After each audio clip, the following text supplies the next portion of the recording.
আমি সবসময় এই বেড়াতে যাচ্ছি, রেডি হচ্ছি, এইসব ভিডিও দিই বলে সবাই ভাবে যে আমি হয়তো ঘরে কোনো কাজকর্মই করি না। তো ওই জন্য আজকে বাধ্য হয়েই আজকে এইসব ভিডিওগুলো করলাম, নাহলে আমি এইসব ঘরের কাজকর্মের ভিডিও সাধারণত করি না। তো এইটা হচ্ছে আমার শ্বশুর শাশুড়িদের ঘর। তা ঘরটা গুছিয়ে তারপরে ঘর ঝাঁট দিয়ে মুছছিলাম। তো মুছার ভিডিওটা করতে করতে আমার এতটাই হাসি পাচ্ছিল, কারণ আমি তো এই ধরনের ভিডিও করি না, সেই জন্য।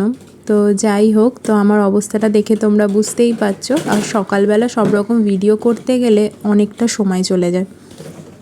তো এই দিকটা প্রথমে মুছে নিয়েছিলাম। তো এটা হচ্ছে আমাদের সদর দরজার দিকটা। তো এই দিকটা শুকিয়ে গেছিলো, তো ভাবলাম যাই বাইরের দিকটা একটু ভিডিও করে তোমাদেরকে দেখাই যে কোনখানে কি আছে আমাদের। এইটা হচ্ছে আমাদের এখানকার প্রাইমারি স্কুল, যেটা অনেক দিনের পুরনো স্কুল ছিল বলে নতুন করে তৈরি হয়েছে, এবং আজকে হচ্ছে উদ্বোধন আছে। তো এখানে মন্ত্রী অনেক সবাই আসবে, আজকে নাচ গান আরম্ভ হয়ে গেছে।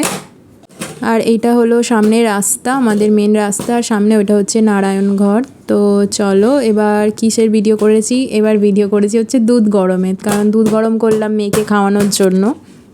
দুধ গরম করার পরে মেয়েকে যে কতক্ষণ ধরে খাওয়াতে হয় কষ্ট করে, সেই ভিডিওটা আর করিনি। তারপর রুটি করেছিলাম, আটা মেখেছিলাম, টিফিন রেডি করেছিলাম, এইসব ভিডিও আর করতে পারিনি। তারপর ওপরে এলাম বিছনার চাদরটা চেঞ্জ করবো বলে। তো আমার মেয়ে কিছুতেই চাদর চেঞ্জ করতে দেবে না, বদমাইশি করছে, কিছুতেই উঠবে না। তো যা হোক করে ওকে করে বিছনার চাদরটা তারপর চেঞ্জ করলাম, এই যে করা হয়ে গেছে। তো আমি সেই বেড়াতে গিয়ে পড়ে গেছিলাম, যে তখন আমার হাঁটুতে এমন লেগেছে, বাঁ হাঁটুতে। তো সেই থেকে আমার না খুব প্রবলেম হয় বিছনার চাদর ফাদর পাল্টাতে গেলে। তো যাই হোক, করতে তো হবেই। তারপরে হচ্ছে আমার এই ঘর ঝাড় দিতে দিতে ঘরের ঝুল ঝাড়া এটা একটা অভ্যাসের মধ্যেই দাঁড়িয়ে গেছে আমার, মানে কারণ রোজেরই আমি ঘর ঝাড় দিতে দিতে ওই ওপর দিকে যেটুকু হাত পাই সেইটুকু আর কি ঝেড়ে নিই। তো তোমরা কেউ দেখে ভেবো না যে ও পড়াশোনা করছে, না, ও একদমই পড়াশোনা করেনি, ও জাস্ট একটু বদমাইশি করছে। আর ওপরের ফ্যানটা দেখানোর কারণ হচ্ছে আমি ঘর ঝাড় দিচ্ছি পাখা চালিয়ে, কারণ আমার মেয়ের এতটাই গরম লাগছে, ও বারবার গিয়ে নিজেই সুইচটা দিয়ে দিচ্ছে, তো বাধ্য হয়ে পাখা চালিয়ে আমাকে ঝাড় দিতে হচ্ছে। তারপর ঘর মুছলাম, চান করলাম। তো চান টান করে তারপর রেডি হয়ে গেছিলাম। রেডি হয়েছিলাম কোথায় যাব বলে জানো তো? রেডি হয়েছিলাম আমার সোনুর বা স্কুলের কিছু ফ্রেন্ড এবং তার মায়েদের সাথে একটু ঘুরতে যাওয়ার জন্য। তো ঘুরতে যাওয়া বলতে ওই নবান্নতে খেতে যাব বলে। তো যাই হোক, তো এখন আমরা দাঁড়িয়ে আছি স্টেশনে, কারণ সোনুর একটা ফ্রেন্ড আসে ট্রেনে করে, তাদেরকে পিক আপ করবো বলে দাঁড়িয়ে আছি।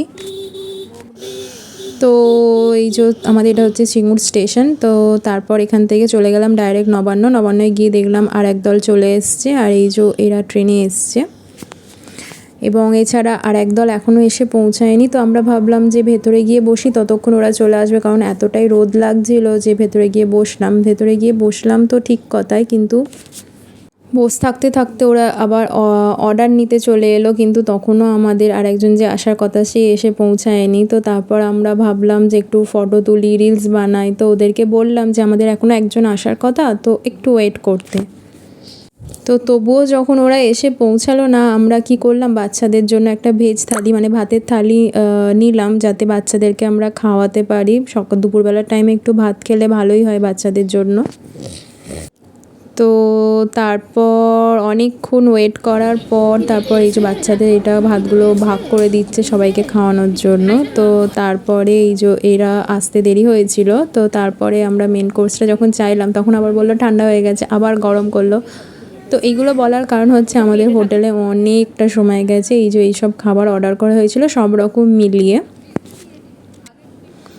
তো তারপর এই যে আমার বন্ধুরা বলতে আমার বন্ধুরা প্লাস আমার মেয়ের বন্ধুরা, তো সবাই মিলে একটু আনন্দ করছিল। এই যে তারপর পেমেন্ট করছিলাম, পেমেন্ট করার পর বাইরে গিয়ে আইসক্রিম খাচ্ছিলাম। তো আইসক্রিম খেতে খেতে এত জোর মেঘ করে এলো যে কি বলবো। তো এই যে আমার মেয়ে এবং মেয়ের একটা বন্ধু, তো সবাই মিলে ওরা আইসক্রিম খাচ্ছে। আমি আমার মেয়েকে সাধারণত আইসক্রিম কোনো দিন দিই না, বাইরের খাবারও কোনো দিন খায় না। তো আইসক্রিম এরকম মানে একটা গোটা আইসক্রিম আমার মেয়ে এই ফার্স্ট টাইম খেলো। তো এরকম করছিল, তারপর প্রচুর সবাই মিলে হুড়োহুড়ি করছিল, বদমাইশি করছিল। আর এই যে দেখতে পাচ্ছ মেঘটা একদম কালো হয়ে এসছে। তো আধ ঘন্টার ওপর আমরা দাঁড়িয়েছিলাম, এত বৃষ্টি পড়ছিল। তারপর আমরা আর না দাঁড়িয়ে বৃষ্টিতে ভিজে যখন এলাম, হাফ রাস্তা এসে দেখে একদম বৃষ্টি থেমে গেল।